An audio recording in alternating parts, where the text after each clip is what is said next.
insuficiencia aórtica. El equipo somos Daniela Berenice Sandoval Campos y su servidora Ana Paula Navarro Cruz. Siguiente, por favor.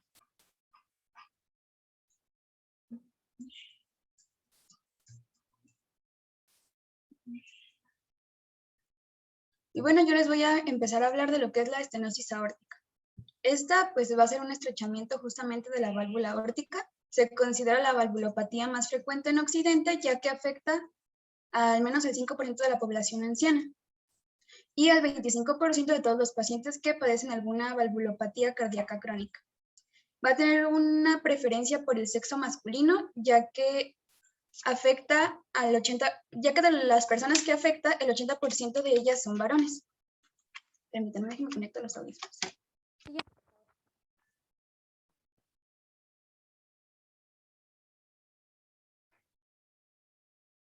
¿Le das a la que sigue, por favor? Pasando a lo que es su etiología, esta pues tiene diferentes... ¿Se escucha muy bajito, doctora, o solo soy yo? No, Pau, te escuchas bajito. Okay. Creo que es por tus audífonos, Paulis. ¿Se escucha mejor sin los audífonos? Sí. Sí, te escucho. Espero no diga nada crazy en mi casa. En cuanto a la etiología, siguiente. Esta se puede clasificar de acuerdo a su localización en subvalvular, cuando se encuentra por encima de la válvula, valvular, que esta es la más habitual, y supravalvular, que es cuando se encuentra arriba de la válvula, y esta es poco habitual y se va a asociar a enfermedades genéticas. Siguiente, por favor. En cuanto a la subvalvular, esta tiende a presentarse como una miocardiopatía hipertrófica obstructiva, pero también puede deberse a la presencia de membranas o rodetes fibrosos debajo de la válvula aórtica. Siguiente. En cuanto a la estenosis aórtica valvular, esta puede clasificarse de acuerdo a la edad. Si tenemos un paciente de un grupo de edad de entre 0 y 30 años, la etiología más frecuente va a ser una válvula cupuliforme o unicúspide y se va a manifestar como una estenosis grave desde el nacimiento. Si es un paciente entre 30 y 70 años, se sospecha de una válvula bicúspide. Esta puede no ser estenótica, pero sí congénitamente anómala y predispone a lo que es una estenosis aórtica que se presenta a una edad mayor a 70 años, la cual es la senil-degenerativa o calcificada idiopática. Esta, con el pasar de los años, va a sufrir un engrosamiento, calcificación y por ende una rigidez, lo que va a disminuir la capacidad justamente que tiene esta válvula. Siguiente, por favor. La estenosis aórtica reumática también es una causa, especialmente en pacientes jóvenes, siendo la segunda etiología más frecuente. Aquí la fiebre reumática produce una fusión de las comisuras y produce igual una morfología que se parece a la de una válvula bicúspide. Casi siempre se va a asociar a una valvulopatía mitral y a insuficiencia aórtica. Por su parte, la estenosis aórtica senil-degenerativa va a llevar a una progresión parecida a lo que es la aterosclerosis y puede desembocar en una estenosis severa. Otras causas puede ser la cronosis, la enfermedad de Payet y la artritis reumatoide. Siguiente, por favor. En cuanto a la supravalvular, esta es poco habitual y se asocia con la hipercalemia, retraso mental y una típica cara de duende. ¿Le das un clic, Max, por favor? Y forma parte del síndrome de Williams-Browne. Siguiente. Dentro de los factores de riesgo se encuentran, le vas dando clics, por favor, tener una edad mayor a 40 años, obesidad y sedentarismo, aterosclerosis, enfermedad reumática, por lo que les mencioné previamente, endocarditis y la calcificación de las arterias coronarias. Siguiente.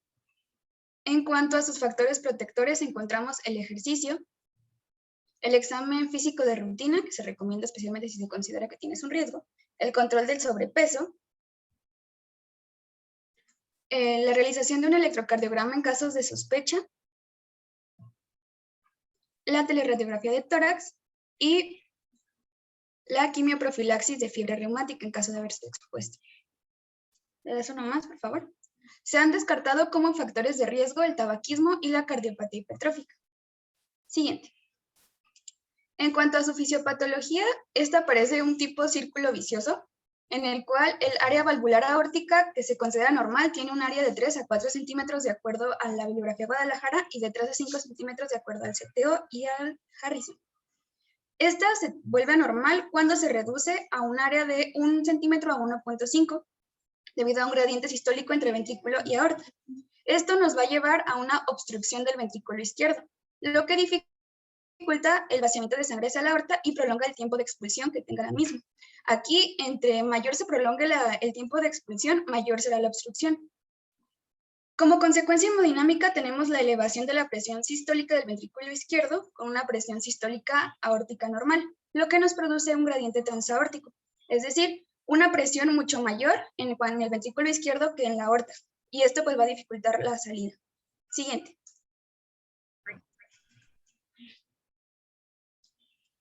Esto, como manera de compensación, produce una hipertrofia concéntrica del ventrículo izquierdo. Sin embargo, este tipo de compensación no siempre va a ser útil y nos va a producir una dilatación de la cavidad, lo que nos puede llevar a una insuficiencia cardíaca del ventrículo izquierdo que después se puede volver una insuficiencia cardíaca completa. Se va a aumentar la presión auricular izquierda y de forma retrógrada el lecho vascular también va a aumentar su presión. En casos avanzados, el desarrollo de hipertensión pulmonar puede acompañarse de fallo derecho. De igual forma, en estos casos, el deterioro de la función sistólica va a reducir la fracción de eyección del ventrículo izquierdo, el gasto cardíaco y va a producir una cardiomegalia e insuficiencia cardíaca.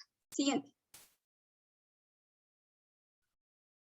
Aquí, a manera de resumen, tenemos este esquema en el cual la estenosis aórtica, pues como les mencioné, produce una obstrucción del flujo de salida del ventrículo izquierdo. Y a su vez, este va a producir 4 características principales. La primera, un aumento en la presión sistólica del ventrículo izquierdo. La segunda, un aumento en el tiempo de eyección del mismo. La tercera, un aumento en la presión diastólica del ventrículo izquierdo. Y la cuarta, una disminución en la presión aórtica. ¿Qué pasa? Cuando tenemos un aumento de la presión sistólica del ventrículo izquierdo, vamos a tener un aumento en la masa del mismo, es decir, la hipertrofia, lo que nos lleva a una disfunción del ventrículo izquierdo y a la consecuente insuficiencia. Si tenemos un aumento del tiempo de eyección, este nos va a producir un aumento en el consumo miocárdico de oxígeno y una disminución en el periodo de tiempo diastólico. Esta, junto con la presión diastólica elevada y la presión aórtica disminuida, nos van a llevar a una disminución del aporte miocárdico. Es decir, tenemos un aumento en el consumo y una disminución en el aporte, lo que nos lleva a una isquemia miocárdica. Y junto con este, pues nos va a llevar a la disfunción del ventrículo izquierdo y nos regresa la flecha a la insuficiencia del ventrículo. ¿Alguna duda? No, muy bien. Ninguna. Ok, ¿le das a la siguiente, por favor? Bueno, entrando a lo que son los tipos, vamos a tener una estenosis aórtica apretada cuando el área valvular sea menor a 1 centímetro cuadrado. En este caso, el gradiente pico-pico transaórtico va a ser de 50 milímetros de mercurio en presencia de una buena función ventricular. En cambio, cuando este empeora y se reduce a 0.75 centímetros cuadrados o menos, el gradiente va a disminuir. Se da como promedio que cuando se tenga un área valvular aórtica de 0.7, el gradiente transaórtico va a ser de 38 milímetros de mercurio, lo que nos va a producir una sobrecarga de la presión sistólica, la consecuente hipertrofia del ventrículo izquierdo y los que les estuve mencionando en la fisiopatología. Siguiente, por favor.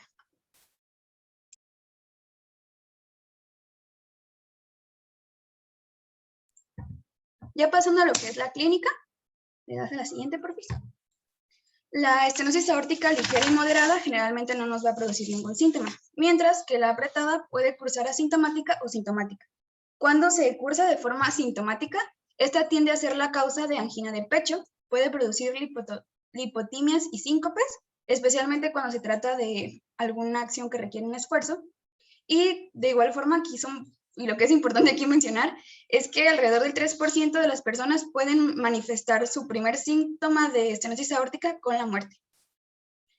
En este caso, si la estrechez es importante, se puede llegar a claudicar el ventrículo izquierdo, lo que va a producir una falla ventricular izquierda que ya se considera de mal pronóstico. Siguiente. ¿Le das uno más, por favor? Gracias. Aquí, los signos y síntomas principales van a ser la triada de angina de pecho, síncope y disnea de esfuerzo. La angina de pecho va a ser el síntoma más frecuente y se debe al incremento de los requerimientos metabólicos del miocardio junto con la disminución del aporte sanguíneo. Es decir, a un desequilibrio entre el consumo y el aporte. La segunda es el síncope. Este pues va a deberse a la isquemia cerebral, Como no estamos aportando el suficiente oxígeno al resto del organismo, ya que ni siquiera el corazón es capaz de dárselo a sí mismo, pues podemos presentar estos síncopes que se producen con la pérdida transitoria de la conciencia y, como les mencioné, pues tienden a ser de esfuerzo. La disnea de esfuerzo, esta pues se produce por una elevación de las presiones de llenado y o disfunción ventricular. Aquí este se considera el síntoma del peor pronóstico para una insuficiencia del ventrículo izquierdo y es muy frecuente en pacientes de la tercera edad. Siguiente. Aquí de esos tres, que se va a relacionar con la diapositiva que ya tiene la doctora Ana Paula, el síncope, si tú tienes síncope es indicación de hospitalización por el riesgo de muerte súbita. Paciente con síncope tiene un alto riesgo de muerte súbita y es tu obligación dejarlo. Si tú tienes un paciente con estenosis aórtica y presenta síncope, no se puede ir a casa hasta que no se resuelva. Es una de las indicaciones que tienen para hospitalizar a un paciente.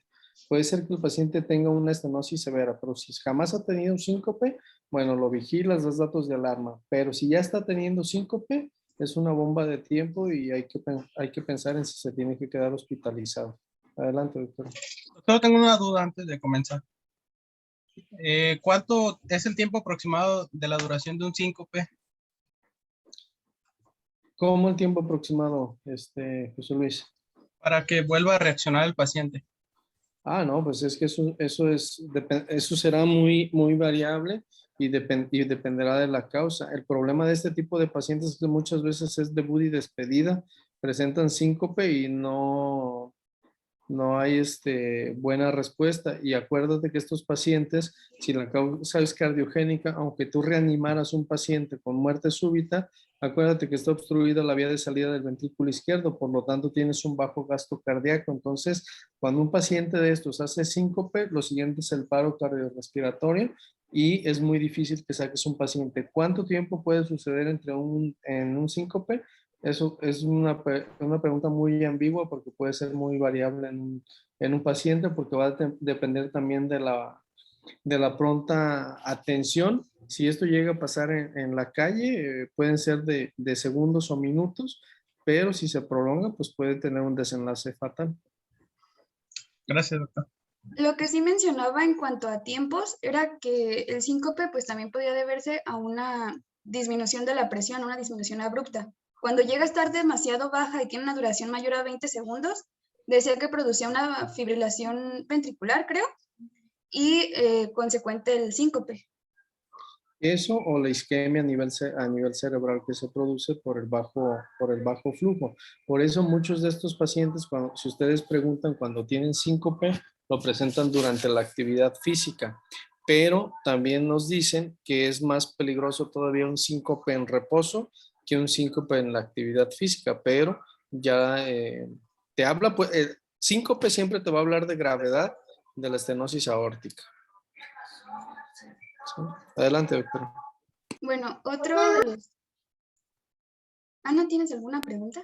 Sí, perdón. Es que mi hermana. Bueno, por lo que entendí, la estenosis aórtica puede generar una miocardiopatía hipertrófica, ¿no? Entonces, quería saber, perdón, quería saber si una miocardiopatía hipertrófica puede ser diagnosticada como tal, secundaria a una enfermedad como hipertensión arterial o en todo caso la estenosis, porque decía que en todo caso se descartaba el diagnóstico, o no lo entendí eso. Aquí son dos patologías diferentes. Si hablas de hipertensión arterial sistémica, causa hipertrofia, pero generalmente en este tipo de pacientes es una causa, por así decirlo, mecánica. Los dos tienes un incremento en la poscarga, porque al final de cuentas está obstruido el lado izquierdo del corazón, solo que una es una causa mecánica por la estenosis aórtica y la otra es por el incremento en las resistencias de la aorta por la hipertensión arterial sistémica. Las dos causan generalmente hipertrofia concéntrica, solo que la estenosis aórtica crea esa hipertrofia en forma rápida y progresiva y esto puede ocasionarte que tengas esa remodelación. Generalmente la remodelación que se da en el ventrículo por la hipertensión arterial sistémica es bien tolerada por los pacientes y es progresiva y no hay tanta alteración, a diferencia de lo que pasa con la estenosis aórtica, con la valvulopatía. Gracias. Bueno, aquí como les mencioné, la muerte súbita puede ser un primer síntoma, especialmente en la estenosis aórtica apretada, en alrededor de un 3% de la población. Se puede considerar que los síntomas de estenosis aórtica en niños son los siguientes: fatiga, mareo al realizar algún esfuerzo, la dificultad para respirar, palpitaciones regulares y dolor torácico. ¿Por qué? Porque como les mencioné, una de las etiologías es la valvular congénita, que puede ser univalva o bivalva. Aquí pues no es tan común que se presente en niños, pero puede suceder. En cuanto a los hallazgos tardíos, tenemos la hipertensión pulmonar grave que nos lleva a una insuficiencia del ventrículo derecho, y aquí pues ya nada más no tenemos la insuficiencia del ventrículo izquierdo, sino que de los dos ventrículos, por lo tanto el corazón ya no tiene la fuerza suficiente para compensarse. Una hipotensión venosa sistémica, hepatomegalia, fibrilación atrial y la regurgitación tricuspidea. Siguiente, por favor. En cuanto a la exploración física, vamos a encontrar signos centrales y signos periféricos. En cuanto a los signos centrales, tenemos que encontramos al ápex en su sitio normal con un levantamiento sistólico sostenido. Aquí se va a tener una sobrecarga sistólica del ventrículo izquierdo.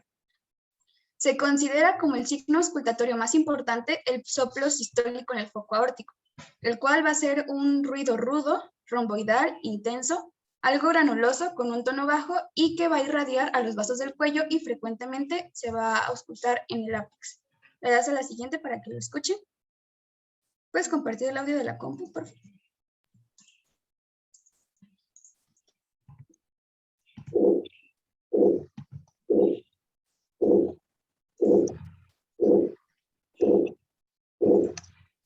Aquí pues menciona que comienza poco después del primer ruido y termina antes del segundo. Va de un tono medio a agudo. Y pues le puedes dar a la siguiente, por favor. Y ahí lo más fácil de todo, chicos, es que, pues aquí viene su exploración física y vienen por sus focos de auscultación, pero afortunadamente la aorta, si tú tienes tu soplo en tu foco aórtico, en tu foco accesorio aórtico, pero siempre se irradia cuello, que ese es un punto importante, porque luego nosotros siempre ponemos el estetos, pero nunca ponemos los dos dedos en el hueco suprasternal o la campana del estetoscopio. Acostúmbrense a hacer eso. Si ustedes detectan una irradiación o un frémito en lo que es el hueco suprasternal, están ante una estenosis aórtica hasta demostrar lo contrario. Eso es bien, bien importante. Adelante, doctora. Aquí el soplo nos va a dar como ciertas pistas. Cuando es protosistólico, es decir, al inicio de la sístole, este nos puede indicar una esclerosis aórtica, una aorta bicúspide sin obstrucción o una estenosis aórtica ligera. Cuando se encuentre en el medio, es decir, cuando sea mesosistólica, la estrechez de la aorta va a estar moderada. Mientras que si está telesistólica, es decir, al final de la sístole, vamos a tener una estenosis aórtica grave. En ocasiones aquí el soplo va a ser palpable como frémito en la base, hueco supraesternal y carótidas, que es lo que mencionaba el doctor, sobre todo durante la expiración y con el paciente inclinado un poco hacia adelante. La siguiente, por favor. Aquí, bueno, vamos a tener otros signos que también son importantes, pero no tanto como el soplo sistólico. El primero es que se tiene un primer ruido duplicado por un chasquido protosistólico, en especial en niños y jóvenes. Se va a auscultar el cuarto ruido en el ápex, lo que traduce a una hipertrofia miocárdica, y vamos a tener también un desdoblamiento de S2. Cuando este está desdoblado en inspiración y es único en expiración, se considera una estenosis aórtica ligera. Siguiente. Mientras que si es un desdoblamiento paradójico, es decir, que se encuentra desdoblado en la expiración y único en inspiración, va a ser una estenosis aórtica grave. La presencia de un segundo ruido único nos habla de una estenosis aórtica moderada, y la presencia de un tercer ruido en la fase tardía nos indica que el ventrículo izquierdo está dilatado y hay una disminución en la función sistólica. Siguiente. Pasando a lo que son los signos periféricos, el primero va a ser que tenemos pulsos periféricos de poca amplitud, una presión diferencial normal o disminuida, el frémito sistólico en el cuerpo supraesternal y vasos carotídeos, y un parvus et tardus, que va a ser el pulso típico en estenosis aórtica grave. ¿Qué quiere decir esto? Que es un pulso carotídeo de poca amplitud y de aparición tardía. Suele disminuir la intensidad del segundo ruido por fibrocalcificación valvular y va a tener un desdoblamiento invertido. Siguiente. ¿Hasta aquí tienen alguna duda? No todo bien. No, Ok, Paula. entonces pasamos a lo que son los estudios complementarios. Siguiente. El primero va a ser el electrocardiograma, en el cual vamos a encontrar datos de crecimiento auricular izquierdo, es decir, una onda P ancha mayor a 0.12 segundos con un predominio en la parte final negativa de B1. Y este va a estar presente en una estenosis aórtica grave. Generalmente encontraremos el QRS normal y su desviación a la izquierda puede traducirse en una hipertrofia importante o una dilatación ventricular. Siguiente. Podemos encontrar un probable bloqueo de rama izquierda de grado intermedio o avanzado cuando se tenga un QRS mayor a 12 segundos, una onda R amplia empastada o un patrón RR con muescas en la derivación 1, ABL, B5 y B6, que ahorita no tengo...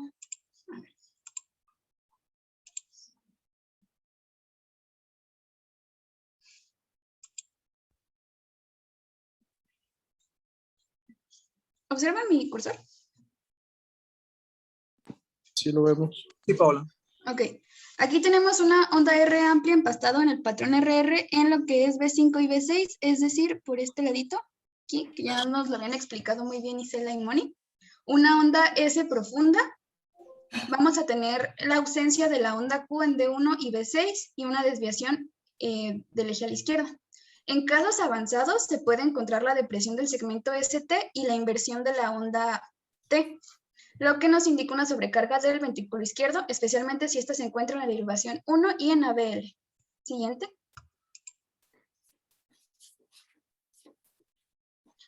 Tenemos también lo que es la serie cardíaca, que es la radiografía. Se puede encontrar un crecimiento mínimo o nulo del corazón durante muchos años. La trama vascular pulmonar generalmente se va a encontrar normal y vamos a encontrar igual una hipertrofia concéntrica del ventrículo izquierdo. Esta sin dilatación va a estar ligeramente redondeado, especialmente en la parte del vértice del corazón y levemente desplazado. Vamos a encontrar igual cardiomegalia. Esta se va a encontrar cuando ya tengamos la presencia de una insuficiencia cardíaca o una hipertrofia masiva. Aquí en esta imagen observamos lo que es la dilatación de la aorta ascendente, justamente en la mitad del borde superior derecho del corazón. Y lo que les mencioné previamente, que es la hipertrofia del ventrículo izquierdo con ligera redondez en esta porción. Aquí se puede observar desenrollada la aorta ascendente, por lo que se ve un poquito más larga. De este lado observamos la calcificación de la válvula aórtica. Esta se puede observar en proyección lateral y generalmente nos va a advertir de una válvula calcificada. En etapas ya finales de la enfermedad, conforme se va dilatando el ventrículo izquierdo, se van a observar signos radiográficos cada vez más intensos, como la ventriculomegalia izquierda, que se observa aquí, y lo que les mencioné previamente, la aorta desenrollada. También podemos encontrar una congestión pulmonar, que nos va a indicar una hipertensión venocapilar, el agrandamiento de la aurícula izquierda y de las cámaras derechas del corazón. El ecocardiograma ya sería nuestro segundo estudio complementario y este se considera el método diagnóstico o de confirmación diagnóstica. Este va a ser útil para identificar anormalidades valvulares coexistentes y diferenciar la estenosis aórtica valvular de otras formas de obstrucción. Esto nos permite medir las dimensiones de la base de la aorta y de la aorta ascendente proximal. El ecocardiograma modo M va a ser útil para el estudio de la función ventricular y puede medirse el espesor de las paredes del ventrículo izquierdo, así como el diámetro de su cavidad, y con esto la función. Aquí la verdad no soy muy diestra en esta imagen, pero la interpretación que encontré es que observábamos una hipertrofia concéntrica del ventrículo izquierdo, con una dilatación de este y signos de falla contráctil, ya que tenemos un diámetro sistólico de 48 milímetros y un acortamiento del 14%. ¿Me puedo pedir el control remoto? Sí.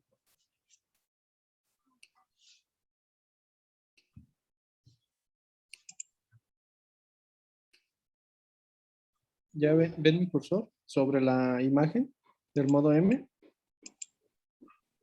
No, doctor. No, doctor. Ahí. ¿Lo ven ya? Ahora sí. Ahora sí, bueno, lo que están midiendo aquí es un corte. Esta parte que está aquí arriba es el ventrículo derecho. Esta porción es el septum interventricular y esta es la pared posterior del ventrículo izquierdo. Este es un corte transversal del corazón, entonces lo que hace es como si lo atravesáramos, y entonces lo que hacemos aquí es que se mide el septum, se mide el diámetro diastólico, que es la parte más amplia donde el corazón se expande, que sería de aquí hasta aquí sería la diástole, y esta sería la pared posterior en diástole. Después se mide el septum en sístole, y vean cómo esta línea está más abajo que esta. Eso me dice que estamos en sístole, y vean este pico. Aquí estábamos en diástole y aquí está en sístole, que es cuando el corazón se contrae. Entonces, por eso medimos diástole y sístole, y eso se saca en modo M.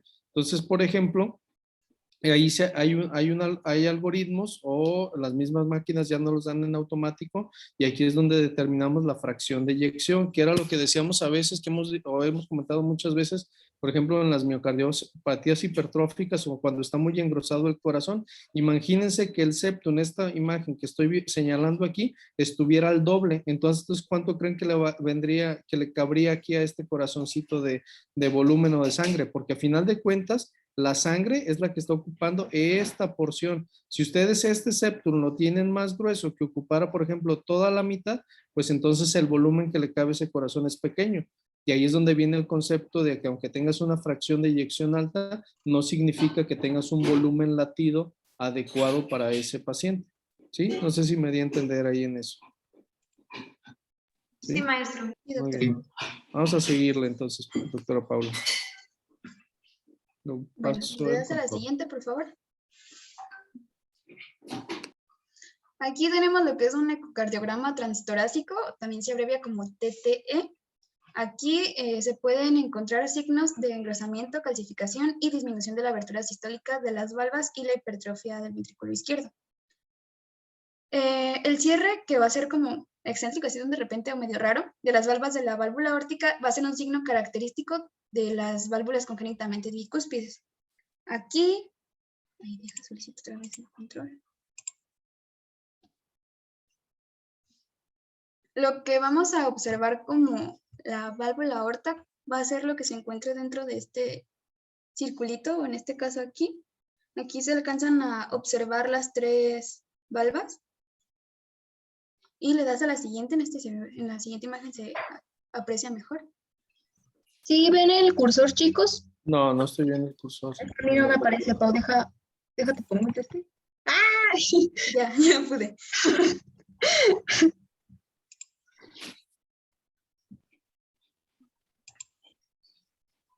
Bueno, este es otro tipo, es el ecocardiograma transesofágico, que este se abrevia como TEE. Y en este vamos a observar bastante claro el orificio obstruido. Aquí, pues no necesariamente vamos a necesitar observarlo como tal para que se defina como una estenosis aórtica. Gracias. Si observamos aquí, ¿sí ven mi cursor? ¿Sí? En este lado de la pantalla tenemos una aorta normal, una válvula aórtica normal, en la cual observamos las tres valvitas y un ventrículo izquierdo normal, que sería esta porción de aquí. De este lado es un ecocardiograma transesofágico de una estenosis aórtica. Aquí observamos una válvula calcificada y un ventrículo izquierdo hipertrófico. Si observan aquí, pues sí se ve como al doble esta porción de lo que se observa en este lado. Y estas paredes pues sí se encuentran bastante engrosadas, como se observa en el dibujito. De hecho, una forma de saber si es un eco transesofágico es la imagen que tienen ustedes como un medio círculo que está a un lado de las imágenes del eco, si las alcanzan a ver. ¿Este? Ese, regrésate a la imagen previa, a la diapositiva previa. Este es también, no, a la previa. Ah, no, antes. Creo que le estamos picando las dos, a ver, Dani, pícale tú. No nos sabotee, doctora Dani. No, de hecho yo no estoy picando nada. Ay, no. ¿Sabe qué me da que controle mi compu de distancia? Así, Ah, listo. Estas imágenes, la B y la C, son imágenes de eco transesofágico con reconstrucción tridimensional, que esos son los cortes que se hacen. Y la tipo A, ese sí es un eco transtorácico, ¿sí? Pero si ustedes se fijan, las otras son de eco transesofágico. Adelante, doctora. Bueno, ya pasando al...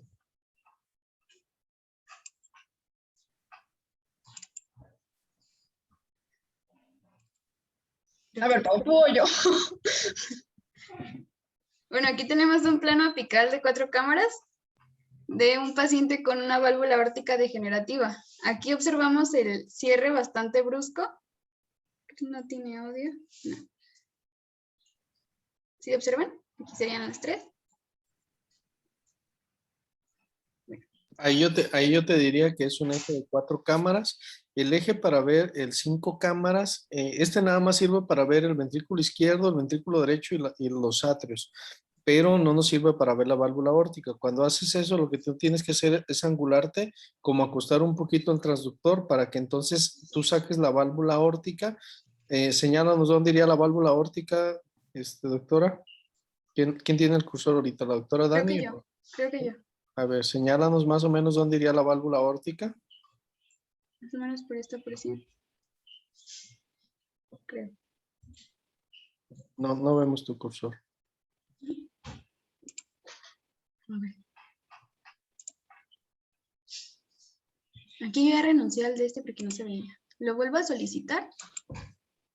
A ver. ¿No quieres que te ponga el puntero láser de una vez?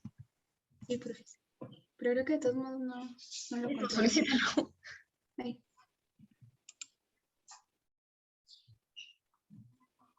¿Dónde estaría la válvula aórtica?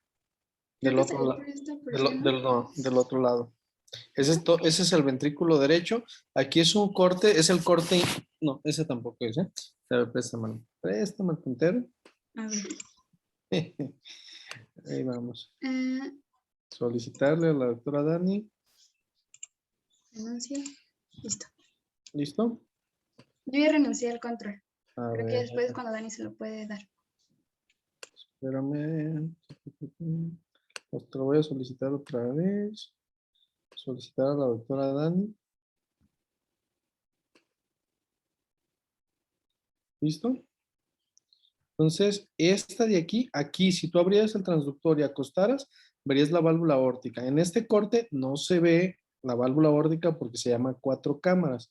El eje en el que se ve la válvula aórtica se llama 5 cámaras. Entonces, esta es la válvula tricúspide. Este es un corte inglés donde el corazón está de cabeza. Aquí abajo están los atrios. Este es el atrio derecho. Este es el septum interatrial. Esta es la aurícula izquierda y esta es parte de su orejuela. Este es el ventrículo derecho. Esta línea que ven aquí es la banda moderadora y este es el ventrículo izquierdo. Aquí tendría que verse en teoría la válvula aórtica cuando hacen ustedes esa pequeña angulación. Pero esto solo me sirve más que nada para sacar función ventricular. ¿Por qué? Porque yo veo cuando el corazón está haciendo esto y entonces eso me habla de sístole y diástole como sacamos en el modo M. Lo que hago yo es que trazo una línea ahí donde van siguiendo el cursor, aquí y en la base y corto aquí en diástole y luego trazo una línea cuando el ventrículo está en sístole sobre la parte interna y entonces ya me saca la fracción de eyección. Ese método se llama método de Simpson y es el ideal para este tipo de pacientes para sacar la fracción de eyección, ¿sí? Ya les voy a pasar al control, vamos a seguir. ¿Le das a la siguiente, profes? Bueno, aquí otro método es la ecografía Doppler. Este puede ser un Doppler pulsado o un Doppler continuo. En el Doppler pulsado va a ser posible corroborar el sitio de la obstrucción al reconocer si el flujo es turbulento o no, y si se encuentra en la vía de salida del ventrículo izquierdo, subvalvular, o en la raíz aórtica cuando sería de tipo valvular. Oigan, ¿y nos brincamos unos con estresado butamina? Vamos adelante. Bueno, en cuanto al... Creo que no. No, creo que no. Ah, no, sí.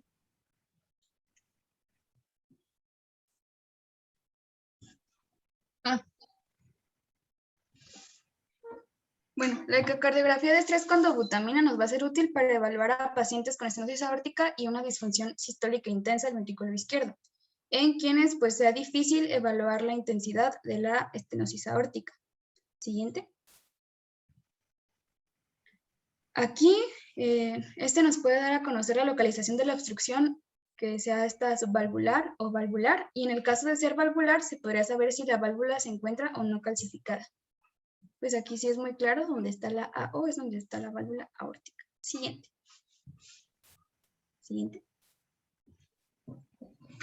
Ahora sí, en lo que es la ecografía Doppler, esta puede ser pulsada o continua. La pulsada ya la mencioné, así que voy a seguir con la continua. El Doppler continuo se puede cuantificar tanto el gradiente transaórtico como el... Bueno, aquí les mencioné en un inicio, cuando clasificamos entre si era apretada o crítica, que un gradiente de 38 milímetros de mercurio se va a traducir en un área de alrededor de 0.7 centímetros cuadrados. Cuando el gasto cardíaco es normal, el gradiente transaórtico pico a pico va a ser de 50 y el área valvular generalmente se va a encontrar alrededor de 1 centímetro cuadrado o un poquito por encima. En la imagen encontramos un Doppler continuo sobre un plano paraesternal derecho con una velocidad de 3.75 metros por segundo. Siguiente. Aquí igual encontramos una imagen de válvula aórtica por ecocardiografía transesofágica y un gradiente sistólico aórtico máximo por Doppler de 66, que se observa en el cuadrito, nos da las cantidades. Tiene una máxima de 66, una media de 35 y una velocidad máxima de 4.05 metros por segundo. Siguiente. Aquí es lo que mencionaba el doctor, creo, de un plano apical de 5 cámaras. Y aquí tenemos un Doppler pulsado. Siguiente. Por último, dentro de los estudios complementarios tenemos la angiotac. Esta se va a indicar para la medición del diámetro de un paciente con sospecha de dilatación, una sospecha de disección o seguimiento y el seguimiento de implantes y el tratamiento. Siguiente. Una manera que también se considera útil para diagnosticar la estenosis aórtica es la ergometría. Esta va a estar contraindicada en pacientes con una estenosis severa, pero puede ser útil en pacientes asintomáticos para justamente desenmascarar la presencia de los síntomas que se encuentran ocultos en esta enfermedad, como es la angina, el síncope y la disnea de esfuerzo. Esta pues principalmente se va a emplear en individuos jóvenes. Siguiente. Aquí el cateterismo cardíaco nos va a ser útil para definir la anatomía coronaria. Se puede encontrar una enfermedad arterial coronaria en un 50% de los pacientes con una estenosis degenerativa. Esta es útil para valorar el gradiente de presiones entre el ventrículo izquierdo y la aorta. En esta imagen tenemos un registro simultáneo tanto de la presión del ventrículo izquierdo como de la raíz de la aorta. Si no me equivoco, el piquito un poco más alto, el que se encuentra alrededor de 180, es el de la raíz aórtica y la de abajo es la del ventrículo izquierdo. Al revés. ¿Al revés? Al revés. Acuérdate, está el ventrículo izquierdo y aquí tengo tapado, entonces ¿cuál tiene que aumentar la presión para aumentar hacia la aorta? El ventrículo. El ventrículo. Entonces, sí, de donde está la obstrucción hacia atrás, siempre va a estar como una olla de presión, porque tiene que salir por una valvulita que está toda apretada, que está pequeña. Y la aorta, por eso la aorta maneja presiones bajas. Y luego el otro punto importante es que acuérdense, eso es lo repito mucho, los ventrículos no tienen presiones medias ni tienen diastólicas. Si tú te fijas, sigue con el puntero, esa curva grande que dijiste, la que llega hasta 180, síguela desde donde nace hasta donde se acaba con el cursor. ¿Ven cómo llega a cero? Entonces, ahí es donde hablamos de relajación isovolumétrica y hablamos, es telediastólica 1 y telediastólico 2. Ahí estamos en sístole y termina hasta el final. Y es el nuevo ciclo. Y la válvula aórtica, señálala, la onda de la válvula aórtica. De una por una, no. La que está abajo. Esa línea, ¿sigue esa línea? No. La de las curvitas. La de la curva. Esa. Síguela. Ahí espera. En el punto más bajo, ahí. Eso, chicos, es su diástole. Vete hasta la punta de esa curva. Esa es su sístole. Ahí están ante una curva de presión aórtica con sístole y diástole. Y la que cruza la mitad, o las máquinas lo dan en automático, eso es lo que se consideraría su presión media. Entonces, no sería esa línea, doctora, porque esa es nada más nos está diciendo la línea donde está el 100. Pero generalmente se saca a través de una fórmula o la máquina lo saca en automático. Pero la diferencia o el gradiente de presión entonces va a ser entre el pico grande y el pico más grande de la aorta. Por eso aquí nos dicen que tiene 60. Si ustedes se fijan, ponte sobre el pico de la aorta, el sístole, ahí. Ese es sístole aórtica. ¿En qué estamos? 120, ¿no? Sube hasta el pico del ventrículo izquierdo, 180. 180 menos 120, 60. Ahí, así es como se saca el gradiente de presión. Y entonces yo digo, estoy ante una estenosis aórtica severa porque mi gradiente pico-pico, que ahorita lo hizo la doctora con su cursor, pico a pico, que sí es el nombre correcto, es de 60 y por lo tanto es severa. Cuando tenemos un gradiente mayor de 50, está indicado la valvuloplastia aórtica por gradiente.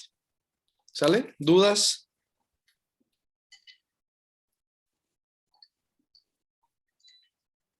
Creo que no. Muy bien. Bueno, aquí cabe mencionar que este ya no está tan justificado, pero puede emplearse previo a la cirugía o cuando la cardiografía no sea del todo concluyente. Siguiente. Vamos a pasar a lo que son los estadios.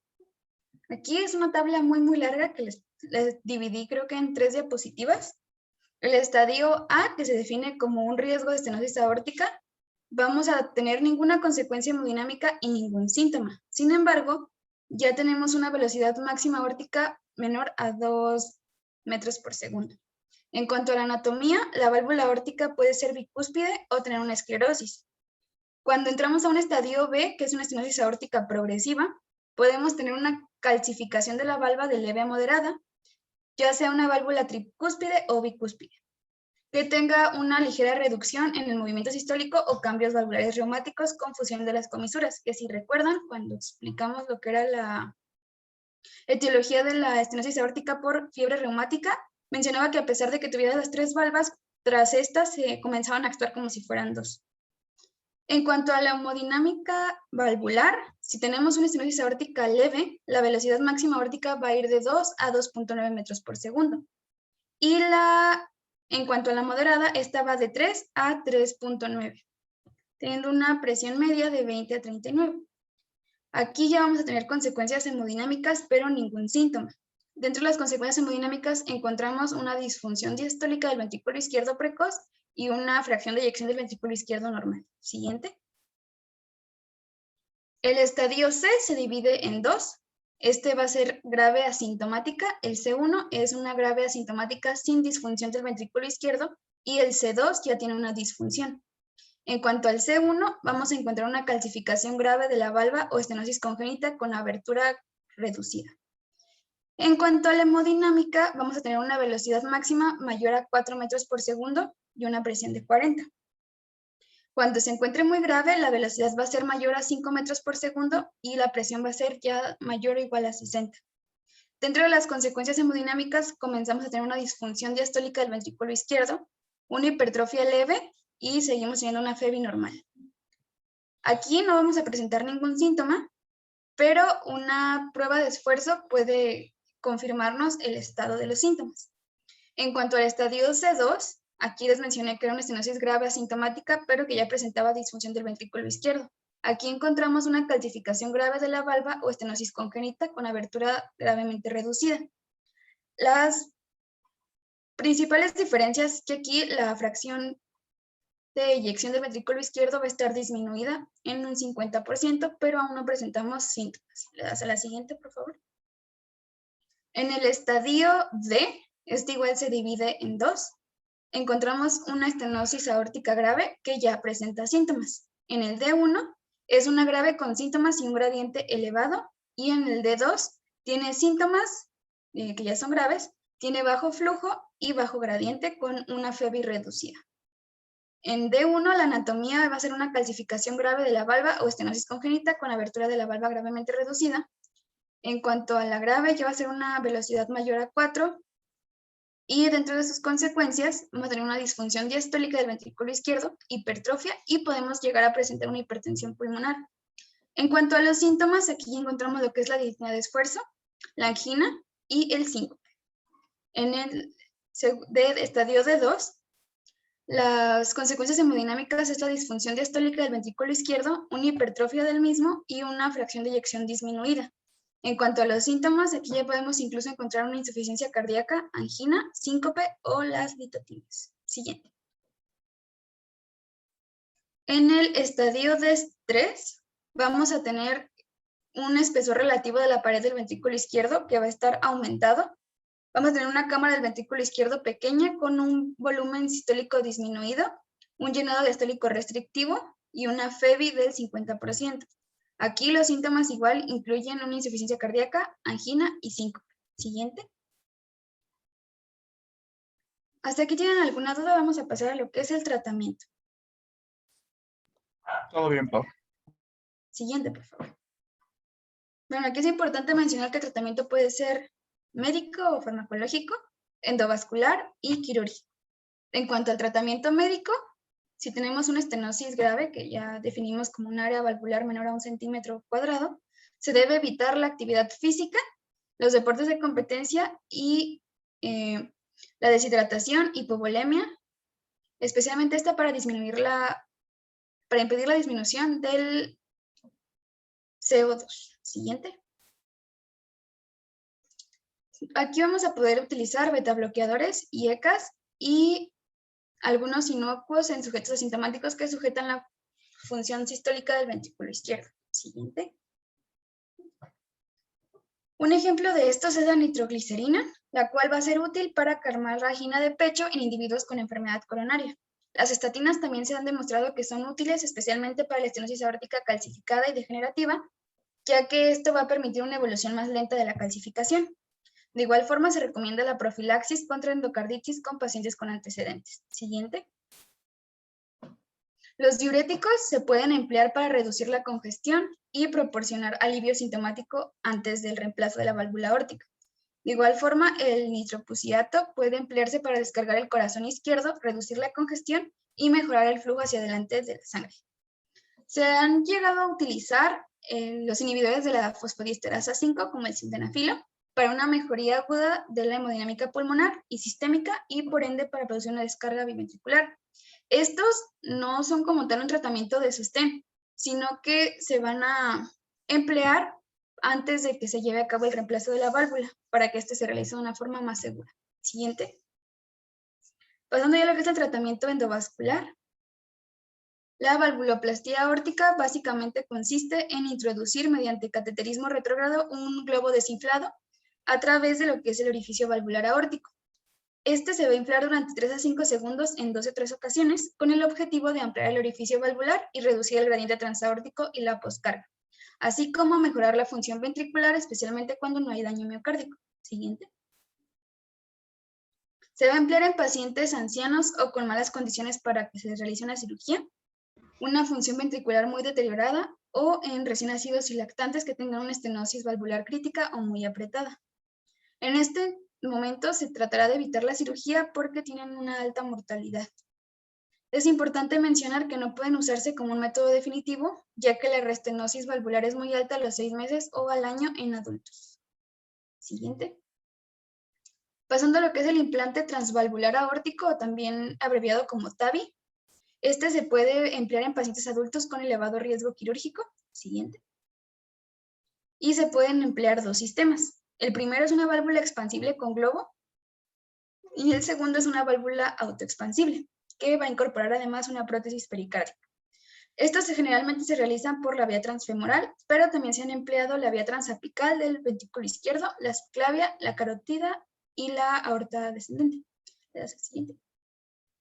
Estos tienen una tasa de supervivencia de 1 a 2 años.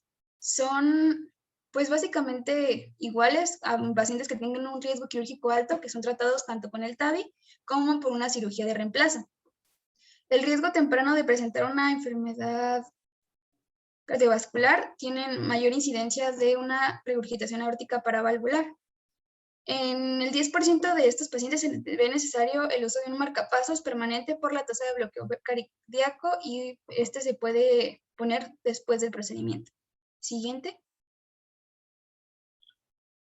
Se dice que tiene un rendimiento de la válvula excelente a 5 años. Los pacientes, aquí es importante mencionar que los pacientes que tengan un bloqueo auriculoventricular no son candidatos para ese tipo de implante. Tienen una menor tasa de muerte o de evento cerebrovascular incapacitante a los 2 años que aquellos en los que se lleva a cabo una cirugía. Siguiente. Y bueno, aquí les dejo un video. ¿Le puedes poner el sonido? Sí, creo que se paró. Ay, no. Si presenta un problema grave con la válvula aórtica en el corazón y no puede ser sometido a una cirugía a corazón abierto, el médico puede recomendarle una implantación de válvula aórtica transcatéter. La válvula aórtica es una de las 4 válvulas del corazón.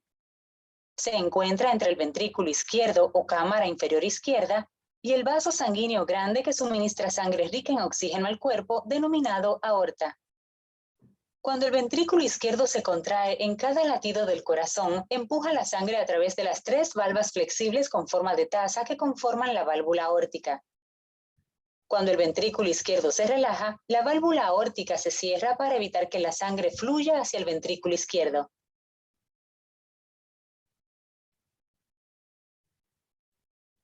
Cuando uno envejece, la válvula aórtica puede desarrollar depósitos de calcio que provocan que estas valvas sean más gruesas y menos flexibles. En esta condición, es posible que las valvas no se abran por completo. Esta condición, denominada estenosis de válvula aórtica calcificada, crea una apertura estrecha que reduce la cantidad de sangre que fluye hacia la aorta y hacia el cuerpo. La apertura estrecha de la válvula deforma el corazón, debido a que debe bombear más fuerte para llevar la sangre rica en oxígeno al cuerpo. Al comienzo del procedimiento, el médico realizará una pequeña incisión en la ingle. Después de crear una apertura en un vaso sanguíneo denominado arteria femoral, el médico insertará un tubo flexible denominado vaina introductora. A través de la vaina, el médico insertará un alambre guía flexible en la arteria femoral. Este alambre guía pasará a través de la arteria femoral hasta la aorta. Luego, el alambre guía será empujado a través de la apertura en la válvula aórtica y hacia adentro del ventrículo izquierdo. El médico usará el alambre guía para pasar un tubo flexible denominado catéter a través de la válvula aórtica. Se inflará un globo en la punta del catéter para ensanchar la apertura en la válvula aórtica y empujar las valvas de la válvula hacia los costados. Después de desinflar el globo, el médico retirará el catéter. La válvula de reemplazo consiste de una válvula de tejidos rodeada de una malla de alambre, denominada stent. Se comprimirá la válvula de reemplazo, se la colocará en la punta de otro catéter. Este catéter será introducido a través de la válvula aórtica. Cuando el catéter llega a la apertura en la válvula aórtica, el cirujano inflará un globo debajo de la válvula de reemplazo para expandir tanto la válvula como el stent. Después de colocar la nueva válvula aórtica, el cirujano desinflará el globo. El stent sostiene la válvula de reemplazo y la mantiene fija en su lugar. Luego se retirarán el catéter y el alambre guía. Al final del procedimiento, se retirará la vaina introductora de la ingle. Se cerrará la incisión en la piel con puntos. Tendrá otra incisión en el otro lado de la ingle, a través de la cual se insertaron los instrumentos para monitorear el corazón durante el procedimiento. Esta incisión en la piel se cerrará del mismo modo. ¿Le das a la siguiente, por favor? Pasando a lo que es el tratamiento quirúrgico, siguiente. Este va a estar indicado en pacientes asintomáticos con estenosis aórtica grave. con disfunción sistólica del ventrículo izquierdo o una fracción de eyección menor al 50%, con una enfermedad de bloqueo de aurículo ventricular o aneurisma de la raíz o de la aorta ascendente, un paciente con estenosis aórtica moderada o grave asintomática. Estos van a ser referidos para la colocación de un injerto por derivación de arterias coronarias. También deberán ser sometidos a un reemplazo de válvula aórtica. Siguiente. Pasando a lo que son las indicaciones relativas, ¿le puedes dar uno? Aquí se va a tener dentro de las indicaciones relativas tenemos una respuesta normal al esfuerzo en banda sin fin, una evolución rápida de la estenosis aórtica, especialmente cuando quede obstaculizado el acceso urgente a la atención médica, una estenosis aórtica muy grave, es decir, una velocidad mayor a 5 metros por segundo o un gradiente medio mayor a 60 milímetros de mercurio, y una hipertrofia del ventrículo izquierdo excesiva, en caso de que, claro, no se presente una hipertensión sistémica. La intervención debe realizarse en un lapso breve que va de 1 a 3 meses después del inicio de los síntomas. Siguiente. De igual forma, una estenosis aórtica grave de gradiente y flujo bajo con una disminución de la fracción de eyección del ventrículo izquierdo. Aquí es importante mencionar que el riesgo de mortalidad perioperatoria va a ser grande, de un 15 a un 20%, y que las manifestaciones de la enfermedad del miocardio pueden persistir incluso cuando la cirugía sea exitosa. Debemos corroborar la adecuada función tanto hepática como renal y pulmonar, ya que la mortalidad puede variar de acuerdo a los daños que tengan estos órganos. Siguiente. Bueno, aquí igual les dejo un videito de lo que es este procedimiento. Para devolver a la válvula su funcionamiento normal. Antes del procedimiento, se le colocará una vía intravenosa en el brazo para proporcionarle líquidos y medicamentos. Se le insertará un catéter en la vejiga para drenar la orina. Los reemplazos de válvula aórtica se llevan a cabo bajo anestesia general. Esto significa que usted estará dormido durante toda la operación y que se colocará un tubo por su boca hasta su tráquea para ayudarlo a respirar durante la cirugía. Una vez que la anestesia haga efecto, el cirujano comenzará haciendo una incisión en el pecho. La incisión tradicional se hace en el medio del pecho por encima del esternón. Luego, el cirujano separa el esternón para exponer el pericardio, que es una membrana protectora que recubre el corazón. A continuación, el cirujano abrirá el pericardio para exponer el corazón. En este momento, su corazón será conectado a una máquina de circulación extracorpórea. Se utilizan tubos para redirigir su sangre a esta máquina, la cual se encarga de las funciones del corazón y los pulmones durante la operación. Una vez que la máquina de circulación extracorpórea se hace cargo de dichas funciones, su corazón se detendrá temporalmente y extraerá la sangre en su interior. Esto mantiene quieta la válvula aórtica y le permite al cirujano verla. Su cirujano abrirá la aorta para exponer la válvula aórtica, hará una incisión alrededor del borde de la válvula dañada y la extraerá. Luego, su cirujano suturará con cuidado la válvula de reemplazo en su lugar y cerrará la aorta con puntos. En este momento, se volverá a permitir que la sangre fluya hacia su corazón para revisar la función de la válvula nueva. De ser necesario, se administrará una descarga eléctrica para reanimar al corazón. Una vez que su corazón lata por sí mismo, se le desconectará de la máquina de circulación extracorpórea. Generalmente, se colocarán cables de marcapasos temporales en la superficie del corazón para asegurar que éste mantenga un ritmo normal durante la recuperación.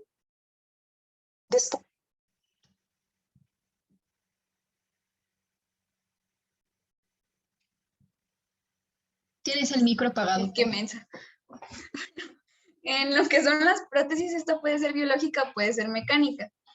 Estas van a tener sus pros y sus contras. En cuanto a la prótesis biológica, su contra es que tiene una menor duración, pero el lado positivo de estas es que no van a requerir una anticoagulación, por lo que se prefieren en pacientes mayores de 65 años de edad. Por su parte, la prótesis mecánica tiene como su pro que tiene una duración mucho más prolongada, pero de contra es que requiere la anticoagulación. ¿Le das a la que sigue, por favor? Las biológicas van a estar indicadas en los pacientes en los que la anticoagulación crónica sea muy peligrosa ya que en esta pues no se requiere estos medicamentos, pero van a estar contraindicadas en niños o en general personas jóvenes o en pacientes que tengan una insuficiencia renal, porque estas válvulas se van a calcificar de forma prematura y tienen un riesgo de ruptura e infección. Siguiente.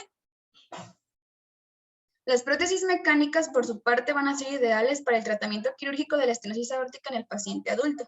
Sin embargo, como les mencioné previamente, tienen el riesgo de una embolización, pero mucho menor que las prótesis mitrales. Aquí los riesgos potenciales son la infección y las inertes al uso crónico de anticoagulantes. Siguientes. El pronóstico se puede decir que es bueno, tiene una tasa de supervivencia de 10 años de alrededor del 60% en adultos mayores, y pues tenemos que considerar el tipo de prótesis. El 30% de las prótesis muestran una insuficiencia primaria en el lapso de 10 años, y alrededor del 30% de los pacientes con una prótesis mecánica va a mostrar complicaciones ya sea hemorrágicas por una administración de antagonistas de la vitamina K. Cuando se realiza una ABR con un homoinjerto, este se va a reservar nada más para sujetos con endocarditis de válvula aórtica. Siguiente. Una más, por favor. Ya de manera general, el pronóstico de la estenosis aórtica nos dice que entre los 70 y los 80 años los pacientes tienden a morir. Siguiente. Y que los individuos antes de recibir un tratamiento tienen un lapso promedio hasta el fallecimiento después del inicio de los síntomas. En el caso de la angina, cuando esta aparece, les quedan, por decirlo así, 3 años de vida. En el caso de la disnea, 2 años. Y en el caso de una insuficiencia cardíaca, de 1.5 a 2 años. Siguiente. El 80% de los pacientes fallecidos van a tener síntomas que persistieron durante todo el tiempo que fueron sintomáticos. Siguiente. En el caso de una estenosis aórtica valvular, entre el 10 y el 20% de los pacientes van a tener una muerte súbita consecuencia de una arritmia. Siguiente. Y bueno, aquí las muertes súbitas aparecieron en sujetos asintomáticos alrededor del 1% durante un año. En cuanto a la estenosis aórtica calcificada, pues esta va a ser una enfermedad progresiva que va a tener una disminución anual del área valvular de 0.1 centímetro cuadrado. Los incrementos anuales en la velocidad del chorro va a ser de 0.3 metros por segundo y un aumento en el gradiente medio de 7 milímetros de mercurio. La mortalidad posoperatoria nos dice que cuando se realiza un reemplazo de válvula aórtica aislada, va a tener un 2.2% de mortalidad. Mientras que si se combina con otros procedimientos puede aumentarse entre el 4 y el 8%. Siguiente. Y bueno, eso sería todo de mi parte. ¿Tienen alguna duda?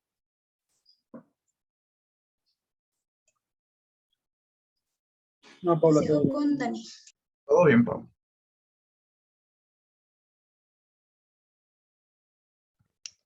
Muy bien, chicos, despierten. Vamos a ver, insuficiencia aórtica. Primero que nada les quiero decir que es no igual, pero sí es un poquito similar a lo que es la estenosis aórtica. De hecho, a mí se me hizo bastante curioso que cuando yo revisaba la bibliografía era como de signos y síntomas, me decía ver estenosis y yo así de no, chido, gracias. Entonces, aquí tengo toda la información que pude como separar de cada uno. Igual si algo se parece se los voy a decir, ¿va? Primero que nada, ¿qué es la insuficiencia aórtica? Bueno, si entendemos la definición, se nos va a hacer muy fácil ya todo. La insuficiencia aórtica es una cardiopatía que se va a caracterizar por la existencia de un flujo retrógrado de sangre, una regurgitación. De hecho, también si lo buscan en internet viene como regurgitación aórtica, que va a ser desde la aorta, que está de aquí, hacia el ventrículo izquierdo como resultado de un cierre defectuoso de las válvulas durante la sístole. Es una de las cardiopatías más floridas, se podría decir, en cuanto a signos clínicos nos estamos refiriendo, porque pues todos nos van a orientar a la repercusión hemodinámica y a la decisión terapéutica. En serio, tiene un cuadro clínico muy amplio, pero pues están bastante curiosos los signos y síntomas, ¿no? ¿Alguna duda hasta aquí? Muy bien. Entonces, vámonos con la epidemiología. Tenemos en la epidemiología que su incidencia general es el 10%, la mayoría tiende a ser de leve a moderada y menos del 0.5% tiende a ser de moderada a severa. Se va a asociar con mayor edad, o sea, entre más edad tenga el paciente es más común que se presente y también se presenta más comúnmente en pacientes del sexo masculino. Y bueno, ¿Cuál es su clasificación? Vamos a tener como, se podría decir como 4 tipos de clasificaciones. Primero, primaria. La primaria va a ser por destrucción o un defecto congénito de las valvas. Esta se va a presentar como una dilatación secundaria del tracto de salida del anillo valvular y también de la aorta ascendente. Luego tenemos la secundaria, que como lo dice su nombre, va a ser el resultado de la dilatación del anillo valvular y de la aorta descendente por alguna patología. La más común creo que es endocarditis infecciosa. Luego lo vamos a dividir por su temporalidad. La primera es la aguda. La aguda, como lo dice su nombre, va a ser así, rapidísima, abrupta. Es un aumento abrupto del volumen del ventrículo izquierdo que va a llevar a una rápida descompensación. Se va a producir un aumento de presión de la aorta y va a producir también insuficiencia, un ICC. Luego en la crónica vamos a tener una, aquí va a ser gradual. ¿Qué quiere decir que vaya a ser gradual? El corazón va a alcanzar como a compensar ese cambio de flujo. No se va a presentar así como rápida la enfermedad, porque, pues, les digo, tiende a compensarse y tiende a ser asintomática por la misma compensación hasta que, pues, algo sale mal, se regula todo el ciclo y empieza ya a ser grave. ¿Alguna duda con la clasificación? No, doctora. Muy bien. Entonces, vamos con la etiología. La vamos a dividir en 2, aguda y crónica. La aguda principalmente se va a deber a endocarditis infecciosa. Esta infección lo que va a hacer es destruir o perforar las valvas. Las vegetaciones que va a producir van a interferir con la adecuada coaptación de cúpsides. ¿Qué quiere decir esto? Que pues va a impedir que... Se podría decir que esa válvula es como un cierre hermético, como ya lo vimos con mi compañera Paula. Entonces, si no se cierra correctamente, si queda un orificio, por más mínimo que sea, pues por ahí va a haber paso de sangre, y sobre todo si tenemos las presiones alteradas. Entonces, la endocarditis infecciosa va a propiciar eso. También vamos a tener disección de la aorta ascendente. Esta va a requerir cirugía inmediata, y la posvalvuloplastia con globo también tiende a ser muy común. En la crónica, bueno, aquí hay como más factores que predisponen. Aquí va a haber una degeneración de la válvula y de las raíces aórticas, ya sea con o sin una válvula bicúspide. Aquí, bueno, primero, la fiebre reumática. Aquí lo que va a pasar es que las cúpsides se van a infiltrar con tejido fibroso y se van a retraer. Esto va a impedir que sea la posición de la cúpside durante la sístole, que se cierre correctamente, y va a producir insuficiencia aórtica por un defecto en el centro de la válvula. O sea, en vez de que quedan como 3 cositas, ahorita les pongo una imagen, pero pues va a quedar ahí un pequeño orificio que es por donde va a empezar a regurgitar todo el flujo. La fusión asociada a las comisuras también puede restringir lo que es la abertura de la válvula, y esto puede provocar estenosis e insuficiencia aórtica combinadas. Y bueno, también la participación asociada de la válvula mitral tiende a ser bastante frecuente.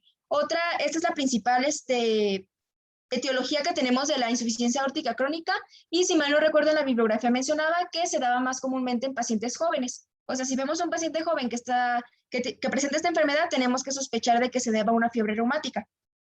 Luego tenemos endocarditis infecciosa, que pues es por el mecanismo que ya les expliqué anteriormente, una degeneración mixomatosa y por traumatismo. En el traumatismo lo que va a pasar es que va a haber un daño de la aorta ascendente, y esto va a producir una pérdida de soporte de la comisura, se va a causar un prolapso de una cúpside aórtica, y pues se puede llegar también a producir por un aneurisma de la aorta torácica.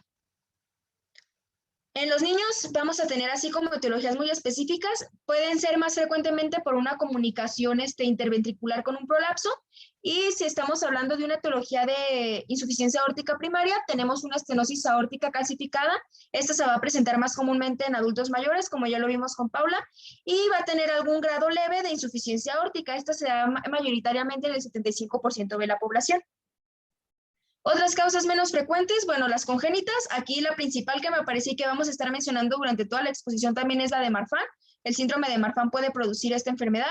También se puede presentar por una válvula bicúspide y por el síndrome de Ehlers-Danlos. Otras causas vendrán siendo válvulas unicomisurales o cuadricúpsides, rotura de la válvula fenestrada que sea congénita, y esta va a ir acompañada de hipertensión arterial. Lupus eritematoso sistémico también lo puede producir, una artritis reumatoide, muchas enfermedades autoinmunes. De hecho, una espondilitis anquilosante también era muy mencionada, una enfermedad de Takayasu, de Whipple, de Crohn. Y pues el uso, este es importante porque creo que lo vimos en biología molecular en la clínica, el uso de algunos anorexigénicos también puede producir un defecto en las válvulas aórticas, una osteogénesis imperfecta y una arteritis de células gigantes. La sifilítica se daba mayoritariamente en adultos, sin embargo, tengo entendido que en la actualidad ya no es tan común. Otra cosa, este pequeño diagrama me gustó mucho, creo que veía en el libro de Bauman, y pues explica básicamente todas las que les acabo de mencionar, les da como una pequeña orientación de la anatomía, cómo se va a ver. Y bueno, aquí esta creo que me la voy a brincar porque pues básicamente son los porcentajes, más comúnmente se da por una causa degenerativa y pues ya de ahí le siguen una alteración congénita y una dilatación de la raíz aórtica. ¿Hasta aquí alguna duda? Antes de hacer este pequeño paréntesis. ¿No? Muy bien. Bueno, vamos a ver la enfermedad de la raíz aórtica. Esta me pareció bastante importante porque pues prácticamente toda la bibliografía que revisé me la mencionaba como un apartado pues ahí incluido.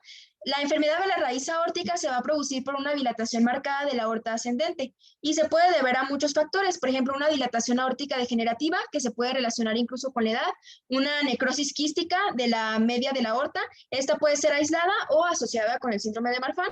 También se puede ver una dilatación aórtica relacionada con válvulas bicúpsides, la disección aórtica, una osteogenia imperfecta, arteritis sifilítica, espondilitis anquilosante y una hipertensión sistémica.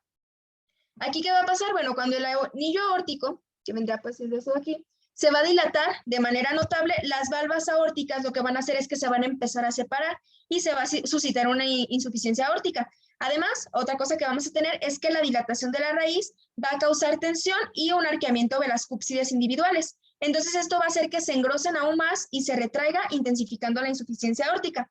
Esto va a dilatar, les digo, es como un círculo vicioso, va a dilatar aún más la aorta ascendente y va a comenzar pues el círculo vicioso del que no vamos a salir a menos que hagamos cirugía. Antes de comenzar con la fisiopatología, me pareció importante mencionar este pequeño recordatorio de fisiología. Primero los volúmenes, tenemos el volumen telediastólico, que es el volumen que se da al final de la diástole. Dependiendo de la bibliografía que chequen, van a ser de 110, 120, yo lo encontré de 150 mililitros. El volumen sistólico, pues es el volumen expulsado en un latido, es de aproximadamente 70 mililitros. El telesistólico va a ser la cantidad de sangre que se va a quedar en el ventrículo del corazón en el momento en que finaliza la sístole. Este va a abarcar de 50 a 60 mililitros. Y bueno, tenemos también el volumen de eyección normal. Este en el ventrículo izquierdo es de 100 mililitros y la fracción de eyección normal es del 60%. También tenemos que la presión arterial normal es de 120/80. Unos más, unos menos. Ya sabemos que cada persona tiende a variar.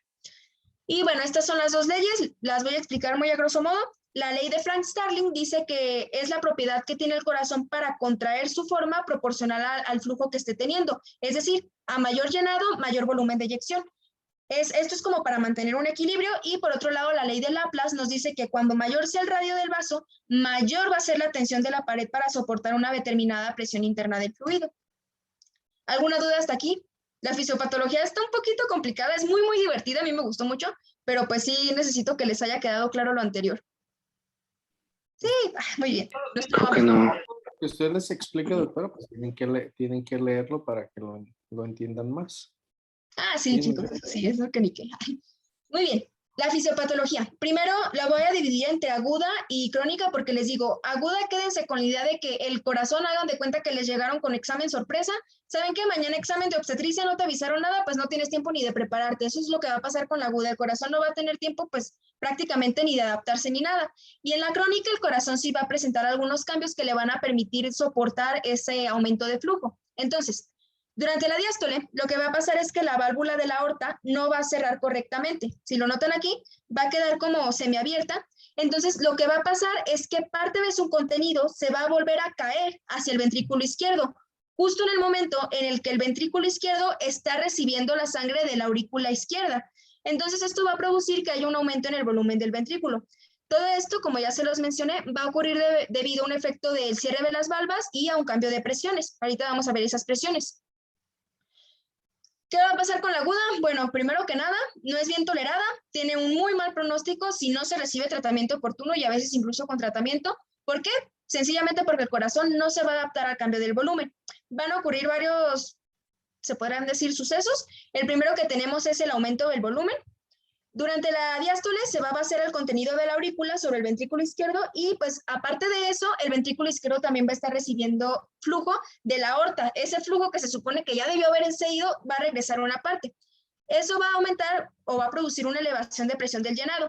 se va a producir de manera muy, muy rápida antes de que la regurgitación llegue a ser del todo severa y puede pasar que llegue a igualar la presión diastólica aórtica. No va a haber dilatación, esto es importante, no va a haber una adaptación y va a tener su distendibilidad habitual. Luego, esto que estamos hablando va a producir una congestión pulmonar severa. ¿Por qué? Por la transmisión de la presión aumentada que se va a dar otra vez de regreso hacia la aurícula izquierda y hacia las venas pulmonares. Aquí podemos ver, la imagen B vendrá siendo lo que les estoy comentando. Fíjense aquí, la presión aórtica, aquí en la patológica, en la que es aguda, que es la que está seleccionada con el cuadrito rosa, es de 130/70, cuando debería ser de 120/80. Y aquí, si notan el flujo que se va, tendría que ser de 100. Aumentó a 120 y pues obviamente se expulsa, o el flujo que se va hacia adelante también disminuye, es de 60. Entonces, ¿qué pasa? El ventrículo no es capaz de expulsar todo y es como si estuviera acumulando deuda. Se queda él todavía con un flujo más del que le corresponde y cuando sigue cayendo, pues se llena cada vez más y más y más. ¿Sí les queda claro esto de la fisiopatología aguda? Chicos, ya no tengo la Ouija. Ok, voy a tomar eso de papel. ¿Sí? Sí, doctora. Muy bien. Yo apagué mi cámara porque me estoy comiendo un tortonón. Ah, no se apure, pues aprovecho. Me disculpan, pero su escrito también, su médico también come, entonces, pero aquí estoy bien pendiente, doctora. Muy bien, muy bien. Otras cosas que se van a producir en la fisiopatología de la insuficiencia aórtica aguda es un cierre precoz de la válvula mitral durante la diástole. ¿Esto por qué lo van a hacer? Porque la válvula mitral va a tratar de impedir que la presión capilar pulmonar se siga elevando para tratar de evitar lo que ya mencionábamos anteriormente, que es una congestión pulmonar severa. O sea, el corazón va a estar como de, ok, no me diste tiempo de prepararme, pero o nos adaptamos o nos morimos, no queda de otra. Entonces va a cerrar la válvula mitral de manera rápida. Se va a producir también una taquicardia compensadora, que bueno, sí va a ayudar hasta cierto punto, pero también va a producir hipotensión profunda y un shock cardiogénico. Esto va a ocasionar pues un círculo vicioso bastante desalentador del que pues solo vamos a salir si se reemplaza la válvula. El periodo de llenado pues también se va a cortar porque aunque el ventrículo izquierdo ya empieza a ser como hipercontráctil y existe la taquicardia compensadora, el corazón no va a poder eyectar el volumen latido necesario para seguir manteniendo el gasto cardíaco adecuado. Entonces pues el paciente va a empezar con todos los síntomas que vamos a ver más adelante.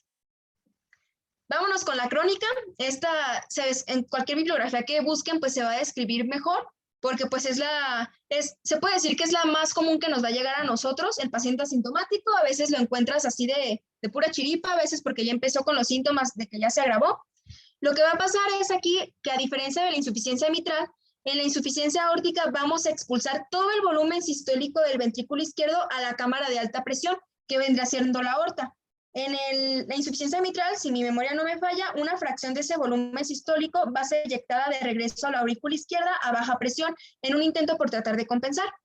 Estos pacientes, mencionaba así como dato curioso, van a tener los mayores volúmenes telediastólicos del ventrículo izquierdo que cualquier otra forma de enfermedad cardíaca. Esto va a dar lo que se conoce como cor bovino, que vendrá siendo pues un aumento o una hipertrofia de la silueta cardíaca, sobre todo en la radiografía.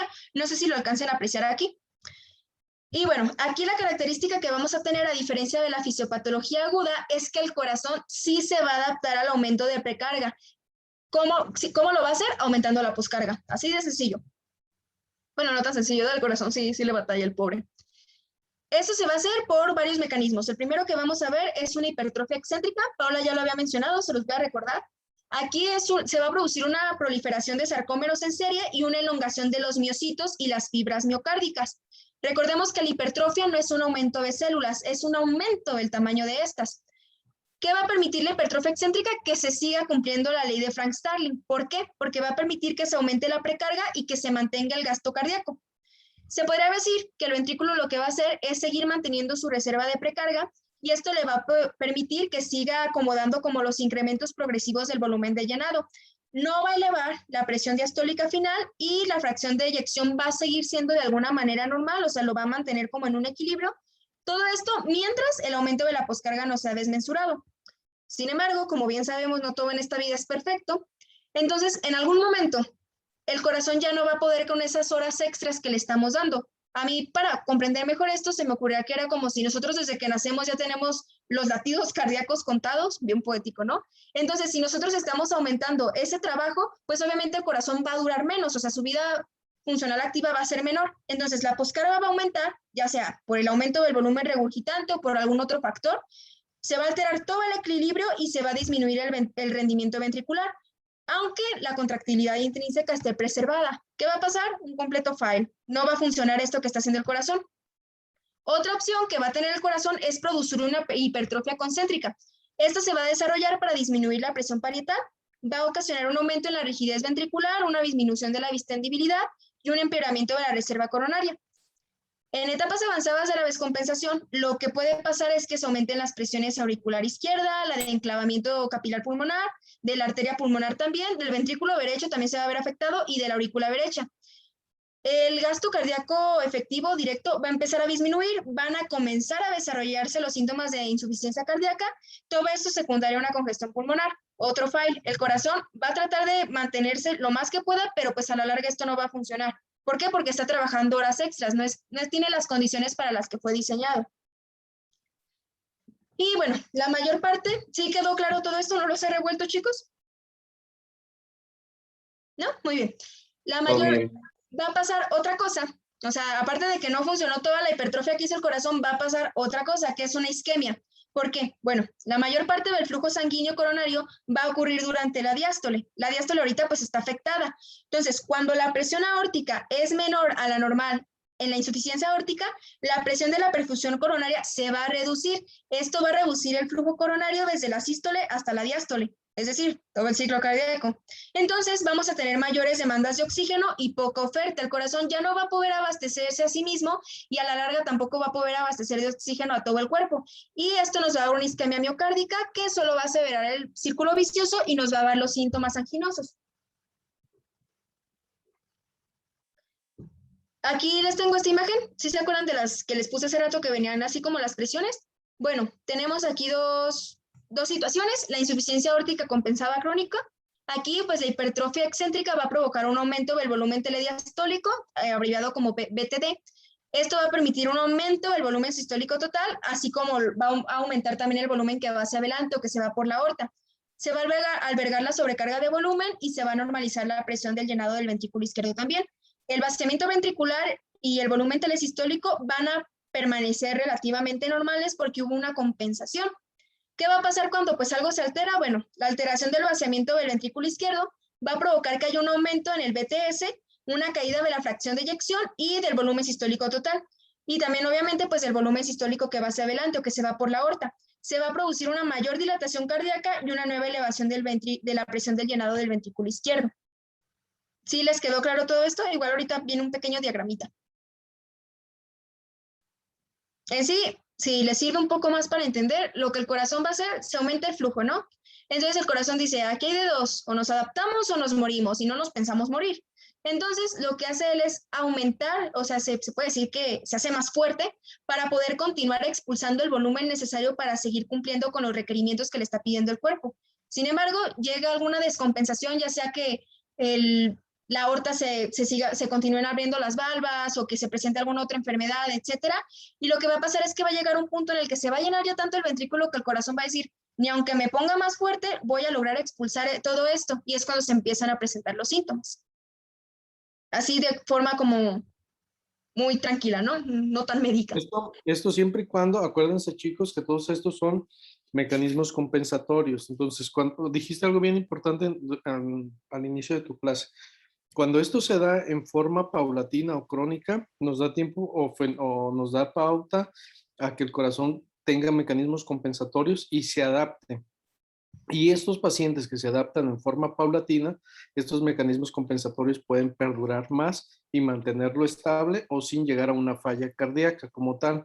Pero los mecanismos compensatorios que se tienen que dar en agudo, por ejemplo, puede ser que yo meta a un paciente a una valvuloplastia aórtica por una estenosis, pero si a lo mejor a la hora de que yo inflo el balón, sobredimensiono el balón o no meto un marcapasos, porque hay una técnica especial con marcapasos, en que lo que haces es que aumentas la frecuencia cardíaca para que el corazón se tetanice, por así decirlo, y entonces eso haga que no tenga tanta fuerza y no se esté bailando el balón sobre la válvula y no tengas insuficiencia. Pero vamos a pensar que a pesar de todos esos esfuerzos, mi válvula queda dañada y queda con insuficiencia. Como eso es en agudo, eso es pobremente tolerado. Entonces, chicos, la historia natural de estos pacientes es que cuando se acaben los mecanismos compensatorios es cuando van a empezar a venir los problemas que nos va a describir ahorita la doctora Daniela. Entonces, todo tiene mecanismo compensatorio, pero como dicen por ahí, no hay mal que dure 100 años ni cuerpo que lo resista, ¿no? Igual pasa aquí, llega el momento en el que este mecanismo compensatorio se va a agotar y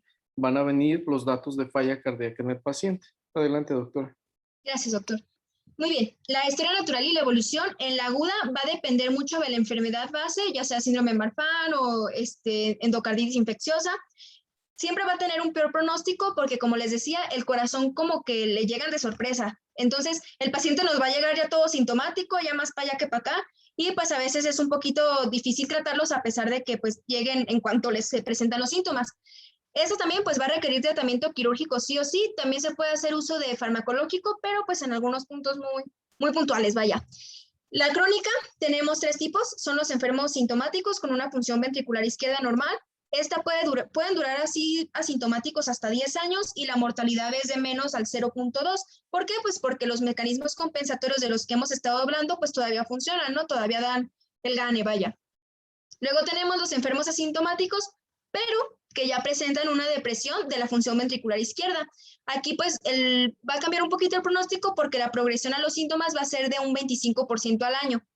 Y en los enfermos sintomáticos también, como los agudos, tienen ya mal pronóstico con tratamiento conservador, porque pues ya están presentando los síntomas, los mecanismos compensatorios ya no están funcionando. La mortalidad prequirúrgica es de más del 10% anualmente en los enfermos con angina, o sea que ya empezaron a presentar isquemia, y de más del 20% en aquellos que ya están presentando también síntomas de insuficiencia cardíaca. Y bueno, también el mal pronóstico se va a asociar a los que tienen una función ventricular preservada, pero que sean sintomáticos. Y algo importante es que los pacientes que tengan mayor edad, sobre todo pues los adultos mayores de tercera edad, y si presentan también un diámetro diastólico mayor a 50 milímetros o a 25 milímetros por metro cuadrado, pues también el pronóstico pues va a disminuir. Aquí viene mi parte favorita, no sé si les quedó alguna duda de la fisiopatología. No. Muy bien. Muy bien. No, esto está muy padre, me gustó mucho. Mire, el agudo también no va a presentar, no es tan variado en síntomas porque les digo, el paciente va a llegar con ustedes en cuanto empiecen los síntomas porque pues son bastante delicados. Se van a presentar síntomas de insuficiencia cardíaca como lo pueden ser la disnea, la fatiga, debilidad y edema. Y los síntomas de shock cardiogénico, que es por ejemplo la hipotensión con un daño orgánico ya multisistémico. También puede presentar pues taquicardia, una vasoconstricción periférica que también se va a presentar como, o se va a ver como una cianosis, sobre todo periférica, y una congestión y un edema pulmonar, que pues es lo que nos va a dar la principal gravedad de esta enfermedad. Los signos periféricos de la insuficiencia aórtica a menudo pues no son tan espectaculares como en la crónica, y pues les digo, tampoco son tan drásticos. Sin embargo, aquí sí se tienen que poner bien truchas porque a veces la presión del pulso normal o que esté ligeramente ensanchada nos hace a nosotros pensar como de, ay, no pasa nada, la gravedad no es tan alta todavía. Cuando no es así, realmente pues es agudo y pues el paciente se nos puede morir en cuestión de, no sé, un ratito. ¿Qué vamos a encontrar en la auscultación? Podemos encontrar un ruido o un S1 suave o a veces ausente porque pues se va a cerrar prematuramente la válvula mitral. El sonido del cierre de la válvula mitral, ya sea en la meso o en la telediástole, a veces sí va a poder ser audible. Y el soplo diastólico temprano es en un tono como un poquito más bajo y con una menor duración que la insuficiencia aórtica crónica. Ahorita les voy a poner los soplos, no se preocupen. También es frecuente que encontremos un soplo sistólico y pues se puede escuchar como si fuera un sonido de vaivén. Y pues el soplo de Austin Flint se va a presentar en la insuficiencia, en la IA aguda y en la IA crónica. Sin embargo, aquí pues es de breve duración y normalmente va a cesar cuando la presión del ventrículo izquierdo tienda a sobrepasar a la presión auricular izquierda durante la diástole. Entonces, aquí importante es, en lo que es la válvula aórtica o en la válvula pulmonar, los soplos que son por estenosis van a ser soplos sistólicos. Los soplos, que ya lo comentamos otra vez, creo, los soplos que son diastólicos te van a hablar de insuficiencia. pero me gustó mucho cuando puso la doctora también Ana Paula la imagen ahí de las valvas cuando van a hacer cuando van a abrir con el balón la valvuloplastía. Si se fijaron, las valvas se veían engrosadas, los velos de la válvula. Entonces, muchas veces estos pacientes tienen un componente que se llama doble lesión valvular, que te dice que tiene estenosis limitada a la apertura, pero también tiene insuficiencia. Obviamente, el que predomine va a ser el que tenga el cuadro clínico predominante. Podemos tener, por ejemplo, doble lesión aórtica con insuficiencia aórtica severa y estenosis aórtica leve. Entonces vas a tener un soplo sistólico pequeñito con predominio de un soplo diastólico por la insuficiencia. Entonces, esos son los pacientes, o por eso los soplos, si ustedes se acuerdan, se clasifican en sistólicos, en diastólicos, sístolo-diastólicos y continuos, de acuerdo a la fase que ocupan durante el ciclo cardíaco. Esa es la explicación de un soplo sístolo-diastólico. ¿Sí? Adelante, doctora. Gracias, doctor. Y bueno, el cuadro clínico crónico, creo que no les quedaron dudas del agudo. Aquí pues hay más variedad de signos y síntomas, porque pues el paciente presenta la enfermedad o se queda con ella más tiempo. Puede ser asintomático por años por los mecanismos compensatorios. Aquí es importante que repasemos la fisiopatología rápidamente. Tenemos la insuficiencia aórtica, se van a producir 3 sucesos: sobrecarga volumétrica del ventrículo izquierdo, un aumento del volumen de eyección sistólico y una disminución de la presión arterial diastólica. La sobrecarga volumétrica va a producir una hipertrofia y una dilatación del ventrículo izquierdo. Esto va a disminuir también la fracción de eyección del ventrículo izquierdo y a la larga nos va a dar insuficiencia cardíaca. Cuando tenemos nosotros un aumento del volumen de eyección sistólico, se va a producir una hiperpulsatibilidad arterial, nos va a dar muchos signos, ahorita lo van a ver, y también un aumento de la presión arterial sistólica. Entonces, la presión arterial sistólica elevada y la presión arterial diastólica baja. Pongan atención en esto porque va a ser uno de los signos. Y pues también se va a aumentar por la hipertrofia y por la dilatación, también se va a ver un aumento en el consumo miocárdico del oxígeno. Lo van a bajar por lo mismo de que va a disminuir la presión diastólica, van a bajar los aportes miocárdicos de oxígeno, a ver si necesitamos mucho y nos dan poco, entonces se va a producir una insuficiencia coronaria por una isquemia y nos va a dar síntomas anginosos. Entonces, cuando el paciente empieza a presentar los síntomas, principalmente presenta una disnea, empieza siendo una disnea de esfuerzo, luego pasa a ser ortopnea, hasta que llega el punto es que ya es una disnea paroxística nocturna. Va a presentar angina de pecho, esta va a ser prominente principalmente al final de la evolución, que es cuando ya se está presentando la isquemia. Una insuficiencia aórtica grave nos va a traer palpitaciones incómodas, principalmente cuando el paciente a la hora de que se acuesta, y también como va a decir, es que me molesta, siento que algo me está palpitando aquí en el pecho. ¿Por qué? Porque el corazón ya está hipertrofiado, entonces va a empezar a chocar contra la pared torácica. También se puede producir que el paciente presente una taquicardia por estrés emocional y esfuerzo. Esto pues lo va a sentir el paciente como si fueran palpitaciones y también como si le estuviera palpitando la cabeza. ¿Qué vamos a encontrar en la exploración física? Bueno, primero el pulso bisferens, creo, se va a reconocer más fácilmente en las arterias braquial y femoral que en las carótidas. Esto es importante porque es donde lo vamos a auscultar. La presión arterial, les decía, la sistólica va a estar elevada y la diastólica va a estar disminuida. Los sonidos de Korokov van a persistir hasta, pues prácticamente hasta que empiece a llegar al 0, a pesar de que la presión intraarterial rara vez descienda por debajo de 30 milímetros de mercurio. ¿Esto por qué va a pasar? Bueno, por la amortiguación que se va a correlacionar con la presión diastólica.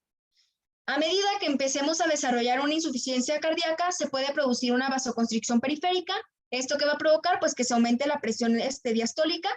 Si estaba disminuida, pues se va a ir para arriba también, y esto va a presentarse cuando ya tengamos una insuficiencia grave. El volumen sistólico aumentado también puede crear un frémito, o sea, vamos a poder escuchar un frémito sistólico, ya sea en la base del corazón o en la escotadura supraesternal.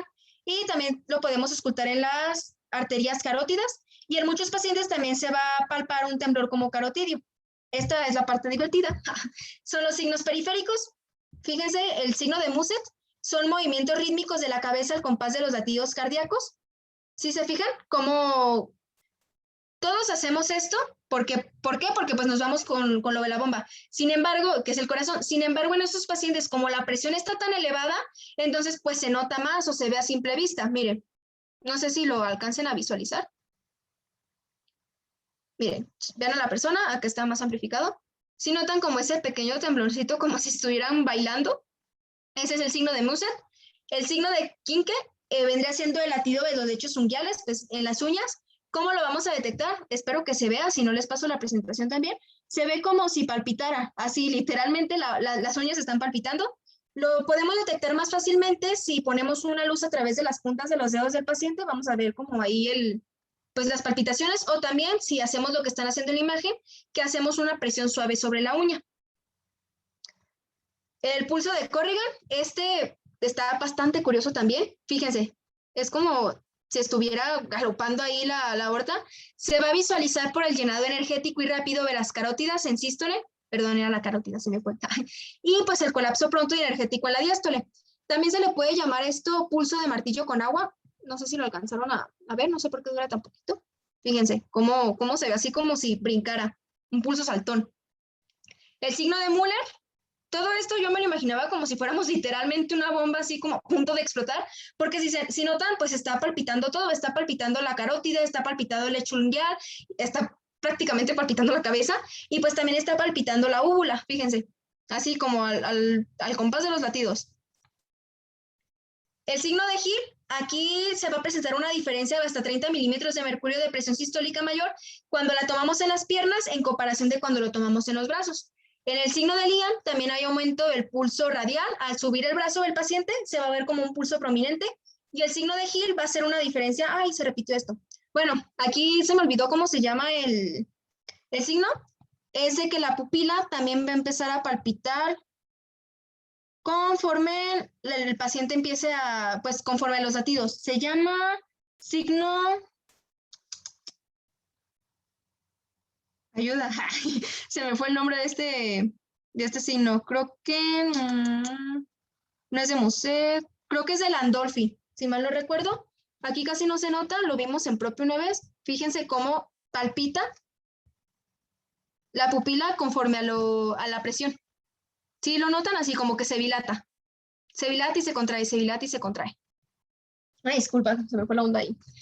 Otros signos periféricos son el signo de Troff, que es el soplo de pistoletazo sobre la arteria femoral. Aquí batallé, les traté de conseguir así como el audio. El único que encontré, pues el exponente se la pasaba hablando mientras escuchaba pues el soplo. Pero pues básicamente es un soplo aórtico que va a sonar como un pistoletazo sobre la arteria femoral cuando esta la comprimimos un poquito con el estetoscopio. Esto va a pasar tanto en la sístole como en la diástole, y tenemos el signo de Durocé, no sé cómo se pronuncia, que es un doble soplo en la arteria femoral. Este va a ser un soplo sistólico, era lo que se les decía, que es cuando se comprime de manera proximal, y un soplo diastólico cuando se comprime de manera distal. En la palpación vamos a encontrar algo que se llama choque de cúpula de Barth. Aquí el ápex va a estar desplazado debajo del quinto espacio intercostal, secundaria a la dilatación del ventrículo izquierdo. El choque de punta aquí se va a ver mucho porque es muy, muy intenso, y sobre todo en casos graves va a parecer como si fuera un globo que se infla y se desinfla. También mencionaba que al momento de que nosotros palpáramos ahí, iba a ser como si estuvieran golpeando una pelota de billar. Íbamos a sentir la palpitación así a más no poder, por lo mismo de que el ventrículo izquierdo pues ya está dilatado. En la auscultación, aquí sin conseguir los soplos. ¿Cómo vamos a auscultar al paciente? Se recomienda que el paciente esté sentado y que tenga una ligera inclinación hacia adelante. Se va a diferenciar de la estenosis mitral. ¿Por qué? Porque no va a haber un aumento en el R1. El primer soplo que vamos a encontrar es el soplo diastólico de ER o de escape. Se va a detectar principalmente en la expiración, en el foco accesorio aórtico, y pues este soplo va a ser de tipo diastólico. Va a comenzar cuando se cierre la aorta, y su duración va a guardar relación con el grado de gravedad de insuficiencia. Es decir, si tenemos un grado ligero, el soplo va a ser protodiastólico, y si tenemos ya un grado grave, el soplo se va a extender desde hasta la mesodiástole, e incluso va a ser hasta holodiastólico. A ver si se escucha. Bueno, les decía, se escucha mejor con el diafragma del estetoscopio mientras el paciente esté sentado o inclinado hacia adelante. El soplo, cuando llegue a ser musical, bueno, primero que lo escuchen, ¿verdad? Fíjense.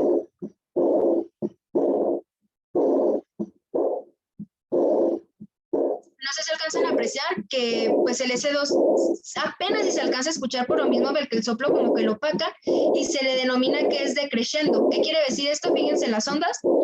Empieza muy fuerte y va disminuyendo la intensidad. ¿Sí les quedó claro eso? Sí. Muy bien. Cuando el soplo llegue a ser como musical, lo que se le diga como de arrullo de paloma, generalmente va a significar una eversión o una perforación de la cúspide aórtica. El otro, pues era el que les decía, el soplo de Austin Flint, que también va a estar presente en la insuficiencia aguda. Va a representar una insuficiencia ya importante. Es un ruido mesodiastólico, va a ser suave, de baja frecuencia y con un carácter como de retumbo. Se va a dar por desplazamiento diastólico de la valva anterior de la válvula mitral por el chorro de reflujo de la insuficiencia aórtica. El S1 va a ser como más suavecito y el S2 aquí ya de plano no lo vamos a escuchar. ¿Por qué? Por el soplo telediastólico de insuficiencia de menor intensidad y de bajo tono. Fíjense, ¿eh?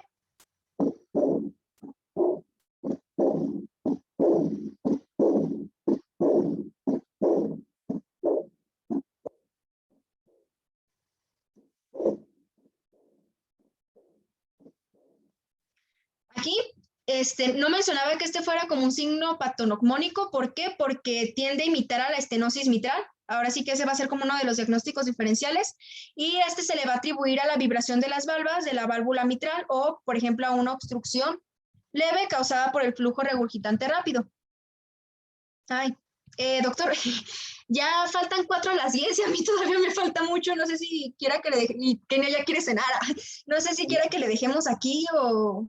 Yo creo que aquí la dejamos, está muy interesante, pero pues aquí lo vamos a dejar porque no todos van a ser cardiólogos. A mí, yo por mí le seguimos otra hora, pero también porque el oído capta o el cerebro capta hasta que la nalga aguanta. Entonces, vamos a dejarlos que descansen un poquito. Pero estos soplos son bien interesantes. Yo le decía a la doctora Daniela que los revisara a detalle, como lo hizo ahorita, porque los de adultos, como su fuerte son las patologías del lado izquierdo, estos soplos son como muy interesantes. Si ustedes se fijan, tienen muchos nombres, tienen muchas descripciones. Es muy florido el cuadro clínico del paciente con insuficiencia aórtica, a diferencia del paciente con estenosis aórtica, ¿no? Que es un poquito más fácil, pero la gravedad en estos dos pacientes también depende de el tiempo en el que transcurre la insuficiencia aórtica o la causa, como nos dijo la doctora Daniela. Entonces vamos a dejarle aquí, les voy a nombrar nada más lista rapidísimo y ya les había nombrado ahorita, pero por si me falta alguien. No se me vayan todavía. Según mi lista me falta la doctora Bautista Griselda. Nada. Digo, porque hemos estado entre 19 y 20 gentes. Griselda no. Ana Belsaí. ¿Está por ahí la doctora Ana? No, ok. Edgar Alejandro. Doctora Edgar nos avisó que la luz, doctor. Edgar nos avisó que se le fue la luz. La luz, ok. Le vamos a poner falta y le vamos a poner que por la luz.